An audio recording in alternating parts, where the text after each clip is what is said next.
आसुछंती गजानन पार्वणर ऋतु आसिले समस्तक मनरे आनंद खेलिजाए।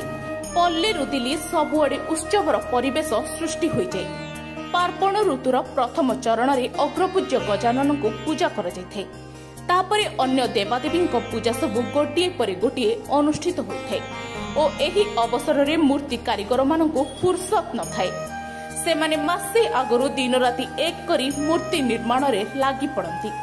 छोटरू बड़ भली की भली मूर्ति सबु निर्माण करिथांती। पूजा कमिटी ऑर्डर अनुसार मूर्ति सबु प्रस्तुत होइथाय। सहरर गली कंदीरु आरंभ होई स्कूल कॉलेज सबुआडे गणेश पूजा अनुष्ठित होइथाय और एही पूजा ऋतुरे मूर्ति कारीगर माने बेस दुई पैसा पाइथांती।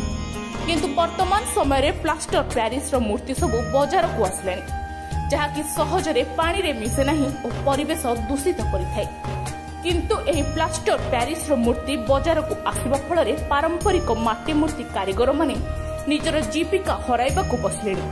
तेणु एही विषय रे सरकार मध्य चिंता करी लोप पाइबा को बसिथिबा माटी मूर्ति कारीगर मानक सुरक्षा और विकास प्रति ध्यान देबा को सुरेंद्र प्रधान गणेश मूर्ति केते वर्ष ला कलेनी मो 8 क्लास पाठ पढलाठो ए काम आरंभ कलेनी।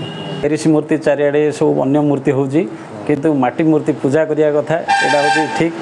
किंतु माटी मूर्ति की बहुत खुशी होंदी काई बोले पेरिस मूर्ति बेआईन करथिले गवर्नमेंट किंतु माटी मूर्ति पूजा करिया कथा किंतु माटी मूर्ति काई बोले माटी मूर्ति पूजा कले विसर्जन कले माटी मूर्तिटा लीन हो जिवो किंतु पेरिस मूर्ति अन्य मूर्ति जाक सेगुडा गोड़ हाथ रे बाजियो विसर्जन कले सेटा पूजा करियाटा ठीक नु। सरकार कोन सरकार तो किछि सहयोग किछि नै कला प्रति खाली ये गोटे निशा बोली करिया कथा किंतु आइर पेट पोषिया बेले किछि हेई पारियो नै। Bhanjanagar Balaram Gaud report Odia News today.